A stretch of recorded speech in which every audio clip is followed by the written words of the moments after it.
से मेरा ticket cut गया।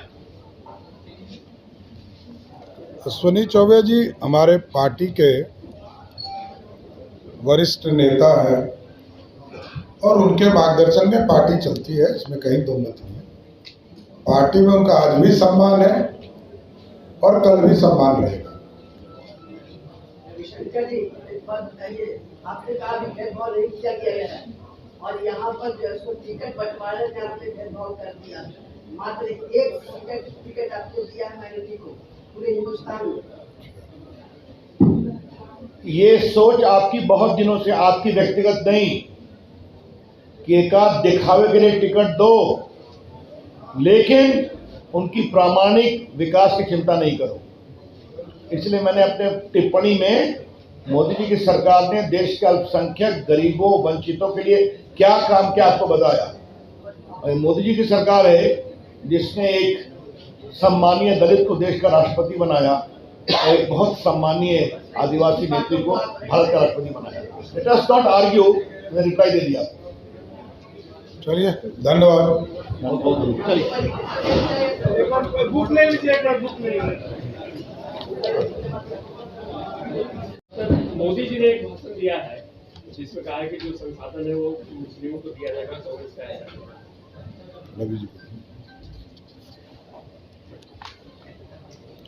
देखिए, नरेंद्र मोदी की सरकार सबका साथ, सबका विकास, सबका प्रयास। अगर 80 करोड़ लोगों को खाना दिया जा रहा है तो सबको देते हैं ना, क्या हिंदू, क्या मुस्लिम, क्या अगले, क्या पिछड़े। अगर कोरोना का टीका लगा तो कोई भेदभाव किया गया। अगर ग्रामीण सड़कें बनती हैं तो सबके लिए बनती हैं। हाँ, लालू जी के राज में यहाँ हमको वोट नहीं मिला था, यहाँ बाद में करेंगे। आज स्टार्टअप हो, स्पोर्ट्स हो, सेना की भर्ती हो, माइनॉरिटीज के बच्चे बच्चियां काफी काम करते हैं। तो ये हमारी सोच है। उनकी सोच क्या है? उनका मैनिफेस्टो मेरे पास है। 17 बार खाली माइनॉरिटी किया गया है, 17 बार। और मनमोहन सिंह का आपको एक भाषण याद होगा, minorities have the first claim over the national resources. और याद करिए 2004-2005 में हैदराबाद में SC/ST के रिजर्वेशन में काट कर अल्पसंख्यक मुस्लिम को रिजर्वेशन देने की कोशिश की गई, जिसको हाईकोर्ट ने क्वेश्चन किया। तो यह है कांग्रेस का इतिहास। इसलिए अगर प्रधानमंत्री ने एक बात कही है तो कांग्रेस का जो न्याय पथ, न्याम भी या न्याय पथ, और ये देश के सामान्य जनों के साथ अन्याय पथ है। तो एक बात तो यह हमें कहना है कि उनकी अपने डॉक्यूमेंट में सिर्फ प्रो माइनॉरिटी स्टैंस, जुडिशरी हो, बाकी जगह हो, ये उनकी सोच है। वैसे वोट तो आना नहीं है, जीतना तो है नहीं, लेकिन वोट की कवायद हो रही है। दूसरी बात, राहुल गांधी का एक स्टेटमेंट है ना महाराष्ट्र में न्याय यात्रा, कि देश में हम सबके इनकम की जांच का सर्वे कराएंगे और बाद में उसको डिस्ट्रीब्यूट करेंगे। ये उनका स्टेटमेंट ऑन रिकॉर्ड है। इसका मतलब क्या है कि जिसने कमाया अपनी मेहनत से, उसके पैसे को आप छीनना चाहते हैं। यही तो बात कही गई। तो कांग्रेस पार्टी हाय तबाह क्यों मचाई? इसलिए प्रधानमंत्री ने जो सच्चाई है वो देश के सामने रखा है, जो उनके मैनिफेस्टो से साबित होती है। एक बात माननीय प्रदेश अध्यक्ष जी, उप मुख्यमंत्री जी ने बहुत विस्तार से बताया है, उसमें मुझे कुछ नहीं ऐड करना है, लेकिन एक बात सिर्फ आपके विचार के लिए, इस ठग गठबंधन के लिए कहनी है। सोनिया गांधी, राहुल गांधी दोनों भ्रष्टाचार में आरोपी हैं कि नहीं, बेल पर हैं कि नहीं नेशनल हेराल्ड केस में? लालू जी को अलकतरा घोटाले में सजा हुई है कि नहीं 3-4 केस में? जमीन दो, नौकरी लो, इसमें लालू जी, राबड़ी जी और तेजस्वी जी को खिलाफ कार्रवाई हो रही है कि नहीं हो रही है? दिल्ली के मुख्यमंत्री भ्रष्टाचार में जेल में है कि नहीं, बार बार कोर्ट उनके पिटीशन को रिजेक्ट करता है। और हमारे झारखंड के मुख्यमंत्री भी भ्रष्टाचार के मामले में जेल में है। ये गठबंधन बन करके देश को न्याय देगा। ये सिर्फ ठगबंधन नहीं है, ये लूट बंधन है। इतना ही हम कहना चाहेंगे। इसलिए सब बड़े बड़े नेताओं की उन्हें बात कही, छोटों की बात नहीं की। धन्यवाद। 13 फाइनेंस में जितनी राशि मिली मात्र 7,000 करोड़ रुपया, और उसके बाद जब एनडीए की सरकार बनी तो आप समझ सकते हैं कि आज बजट का लगभग 80% राशि देश के यशस्वी प्रधानमंत्री नरेंद्र मोदी देने का काम। 2,78,000 करोड़ का बजट है बिहार का, जिसमें लगभग 2 लाख करोड़ रुपया भारत की सरकार सहायता करती है, असिस्टेंट देती है, टैक्सों से आता है। आप सोचिए कि बिहार जैसे प्रदेश को विकसित बनाने में नरेंद्र मोदी जी की सरकार लगी, लेकिन कांग्रेस पार्टी एक तो परिवारवाद में विश्वास करती है, दूसरा जो राष्ट्रीय जनता दल उनके गठबंधन के लोग हैं वो पूर्ण रूप से सिर्फ एक परिवार के प्रति ही पूरा जीवन है, कोई दूसरा कुछ नहीं। इसलिए आज इस एक पूरा ब्रीफ आपको उपलब्ध कराया गया है कि ठगबंधन के लोग पूरी तरह भारत को लूटने का काम करेंगे, नौजवानों को ठगने का काम करेंगे, और नौजवानों को यह दिखाया जा रहा है कि हमने ही काम किया है, जबकि 17 महीने में आप स्वयं जानते हैं कि उनके युवराज, राजद के युवराज जिस डिपार्टमेंट में रहे, एक भी सरकारी नौकरी की बहाली तक नहीं निकला।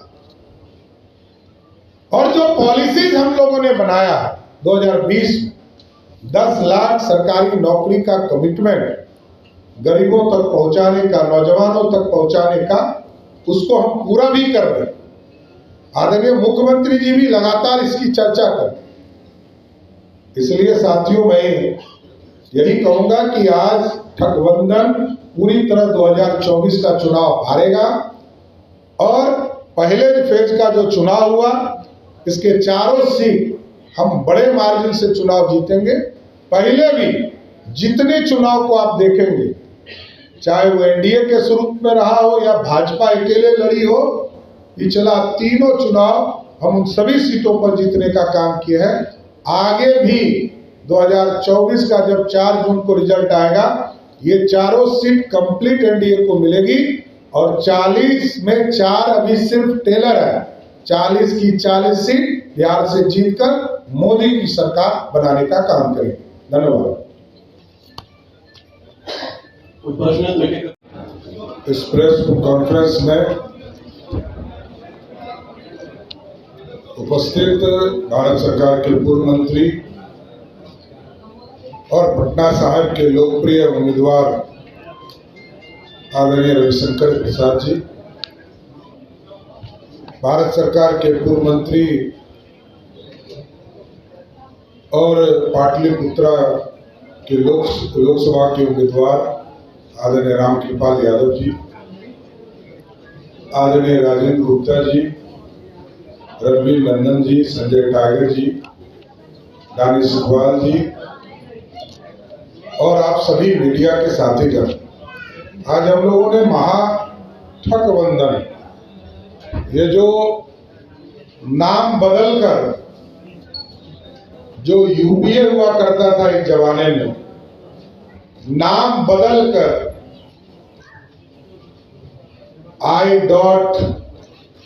I.N.I.India का जो फुल फॉर्म बनाया है, ये पूरी तरह ये नकली राष्ट्रवाद दिखाने का प्रयास है। और ये लोग भारत को श्रेष्ठ करने के लिए नहीं बैठे, ये भारत को तोड़ने वाले संगठन के लोग हैं। और आपने देखा होगा कि कई संगठनों ने अपने बयान जब घोषणा पत्र जारी किया, उसमें स्पष्ट हो गया। कुछ लाल झंडे के लोगों ने तो यहां तक कहा कि जो परमाणु हथियार हमारे पास है। जब हमारी सरकार बनेगी तो हम इसको समुद्र में डाल देंगे। आप सोचिए, भारत को कमजोर करने वाले, महागठबंधन बनाने वाले, और पूरा देश जानता है कि कांग्रेस पार्टी ने 55 साल इस देश में राज किया। कैसे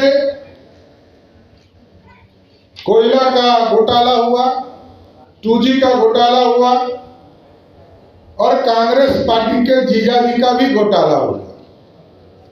पूरे देश ने देखा। राष्ट्रीय जनता दल बिहार में सरकार में रही तो कभी चारा खाने का काम किया, कभी हलकतरा पीने का काम किया, और आज तो सिर्फ और सिर्फ परिवार के लिए लालू प्रसाद जी का जीवन ही समर्पित है। कोई बिहार के कल्याण के लिए कोई काम लालू प्रसाद जी ने लंबे समय तक बिहार की राजनीति में काम किया, लेकिन कभी गरीबों का चिंता नहीं किया। और बिहार में घोटाला का सीरीज बन गया कि मुख्यमंत्री रहते हुए वो चारा के आरोप सिद्ध हुआ, उनको सजा हुआ, और राहुल गांधी की कृपा से जब ऑर्डिनेंस फाड़े गए तो आज लालू जी मुखिया भी नहीं बन सकते। एनडीए के साथियों ने तो जो प्रमाण दिया उससे स्पष्ट था कि लालू जी ने भ्रष्टाचार और घोटाला किया। तो आज स्पष्ट है कि ये पूरी तरह गठबंधन के पूरे डिटेल में हम लोगों ने जो कांग्रेस के पाप हैं इसको बताने का काम किया। चाहे वो आपको याद होगा कि 83-84 में जो दंगे हुए इस देश में, दंगे में पूरी तरह कांग्रेस का हाथ रहा। बिहार में भागलपुर का दंगा हुआ, उसमें कांग्रेस पार्टी का हाथ रहा। जबकि एनडीए की सरकार बनी तो दंगे में जो लोग थे उनको सजा भी देने का काम किया गया और उनको मुआवजा भी देने का काम किया, जिन लोगों के ऊपर एक तरह से अत्याचार हुआ। तो साथियों, एकदम स्पष्ट है कि ये राजद की लूट और भ्रष्टाचार ये पूरी तरह एक एक देश की जनता जान रही है और सब समझ चुके हैं कि इस भारत में एक ऐसे प्रधानमंत्री आज हमको मिले हैं, आदरणीय नरेंद्र मोदी जी के नेतृत्व में भारत भी श्रेष्ठ हो रहा है और प्रदेशों की सरकार को भी श्रेष्ठ बनाने का काम किया जा रहा है। और आप लोगों ने देखा कि 2004 से लेकर 14 तक जब बिहार में सरकार और देश में सरकार चल रही थी